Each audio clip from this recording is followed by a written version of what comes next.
Hey, I love beat 'em up games, and throughout the history of the gaming industry, there have been so many phenomenal beat 'em up games that it's really hard to pick out which is the best one, but I'm gonna try to. What's going on, everyone? I'm Jay, my channel is Square Pegs, and today we are returning to the Generation Gap series, where I look at video games from a particular genre, theme, character over each console generation, and I give you what is my favorite for each of those generations. Now, this starts at Generation 3 because I don't have a lot of exposure to Generations 1 and 2.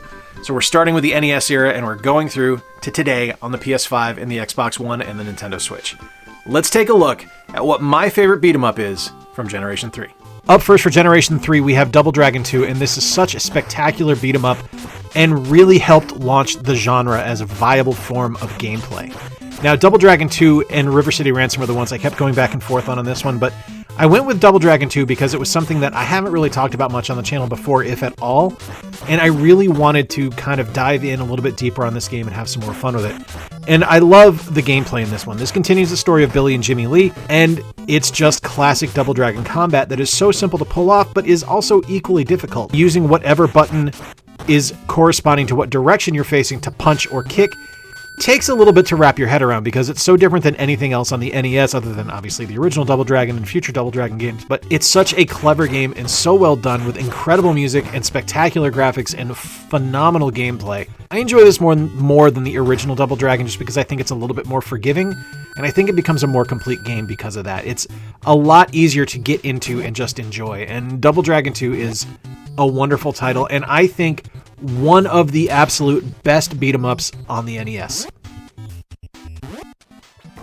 Up next for Generation 4, we have TMNT, the Hyperstone Heist, and I went back and forth between including this one or Turtles in Time, and it really comes down to the fact that I think Hyperstone Heist plays more accurately to the original Ninja Turtles arcade game. Like, it feels a little more fluid, it feels a little faster.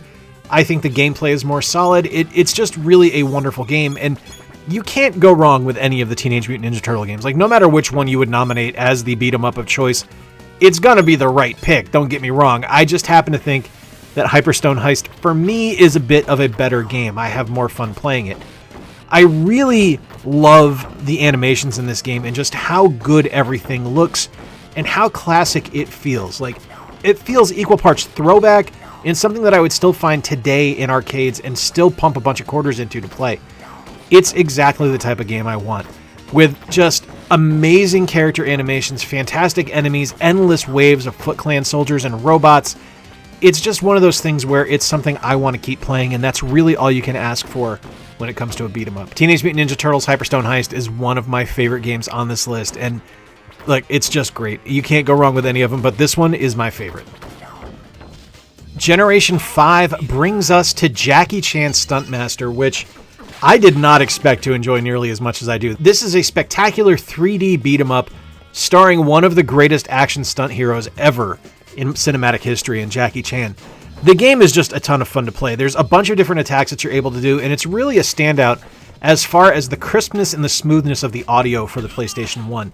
All of the enemies have voice lines, Jackie has quips that he throws at all times, and the combat lends to it. Like, everything you do in the game feels like a Jackie Chan film come to life. You're able to attack with things like a frying pan or with an umbrella or something like that, which feels like a Jackie Chan movie. And for this game to capture that so readily and to be as exciting as it is and so much fun and still really challenging, like, that's a fine line to walk when you have the silliness inherent in a Jackie Chan film with what you want to have in a balanced gameplay approach. This game aces it. It's such a great game. I did not expect to enjoy it nearly as much as I do, but I am telling you right now, Jackie Chan Stuntmaster for the PS1 is magnificent.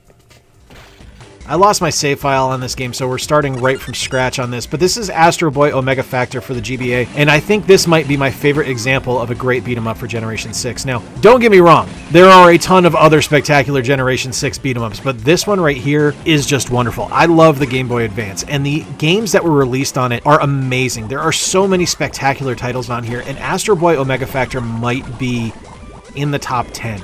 It's a very difficult game to get your hands on nowadays. It's very hard to find. It's very valuable. But the gameplay is well worth tracking down because of how incredibly advanced the combat system is for something that only had 4 buttons. The graphics in the game are spectacular. Treasure just really crushed everything in this game with how good it is. Like, everything from top to bottom, sound, backgrounds, animations, difficulty. It's just all here. This is a wonderful beat-em-up title. It's a classic 16-bit throwback beat-em-up, and it plays brilliantly well. Astro Boy Omega Factor, very expensive to track down, but well worth it if you can find it. This is a game that I've had my eye on for a long time, and playing it, I can see why it's become so popular. And in Generation 7, we have a game for the Wii called Muramasa the Demon Blade. Now, there were a lot of different options I could have gone with on here. Mad World was on the list. There were a few Xbox 360 games I was looking at as well. But few really tried something ambitious and tried to blend genres as well as Muramasa the Demon Blade.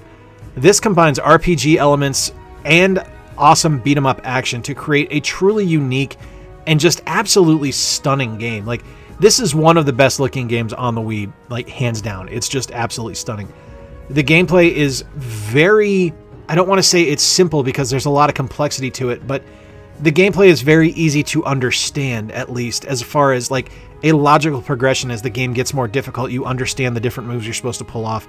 The very creative way to have different swords in the game that allow you to have different almost blocking gauges, so if they break, you actually have to draw a different sword.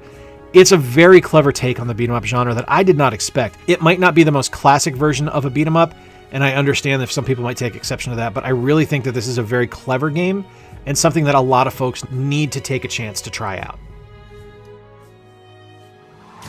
Now, this is our first kind of real change in what beat-em-ups became, and this is Spider-Man for the PS4. This is actually the PS5 version. This is the remastered version, but this is Spider-Man for the PS4, and this is an open-world beat-em-up.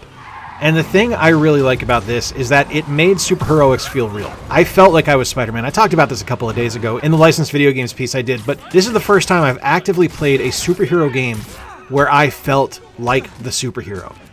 It's not a classic beat-em-up by any stretch of the imagination. This is definitely something that's really kind of dancing along the edge of what a beat-em-up is, but I think that there is enough here where you look at it with the different skills you're able to acquire, with the different suit abilities where you're able to get different attacks and things like that, and the fact that you have to go through wave after wave after wave of enemies while making your way to a boss fight at the end really is a classic take on beat 'em up, just in a 3D spandex-clad style. I think this is one of the best games that Sony has released over the last 15 years, and I truly feel that Spider-Man is kind of at the forefront of where we're going to see beat 'em ups go if they're not done like our game in Generation 9. And finally, we have what I feel is probably the strongest beat 'em up on this list, and that is Streets of Rage 4 on the Nintendo Switch. Now, .mu does incredible work, and I am so looking forward to Shredder's Revenge that releases later this year, but Streets of Rage 4 is a symphony. Like, there's nothing in this game that misses. Every character looks incredible. Everything is a throwback to classic Streets of Rage while still being strong enough to stand on its own 2 feet and create its own identity, which is incredibly difficult to do when you're creating a spin-off title for a beloved franchise. They absolutely nailed it. This game does everything right. The difficulty can be through the roof while still being forgiving enough that you're going to want to keep playing. The enemies are challenging. The designs in the game are great. The levels are memorable, and the power-ups and powers are wonderful.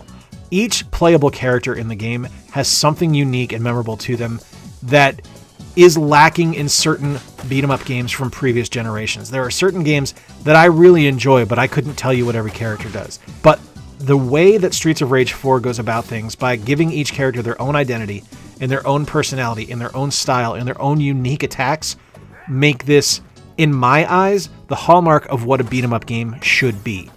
Again, I am so looking forward to what they create with TMNT Shredder's Revenge that I cannot wait to get my hands on it later this year. But for right now, the reigning king of beat-em-ups is Streets of Rage 4. There you have it, my friends. My favorite beat-em-ups from each console generation. Now, yeah, there are definitely going to be some options here where people are not going to agree with this. And if you don't agree, that's cool. This is all subjective. There's nothing wrong with that. And let me know in the comments down below what your favorite beat-em-up is from that generation. Please hit like, please subscribe down below if you're new around here. And hey, if you dig the work I do, consider becoming a monthly Patreon sponsor or a channel member like the awesome folks you're seeing on screen right now. Patrons and channel members get ad-free early access to the videos on the channel for a donation of as little as $1 a month, as well as receiving behind-the-scenes videos and exclusive updates as to what's going on. Until next time, folks, I've been Jay. I appreciate you. Oh, let's go back over here now. Until next time, folks, I've been Jay. I appreciate you spending a little bit of time with me today as we take a look at my favorite beat-em-ups from each console generation. Until Till next time, remember to play more games, stay square, and take care. I'll talk to you soon.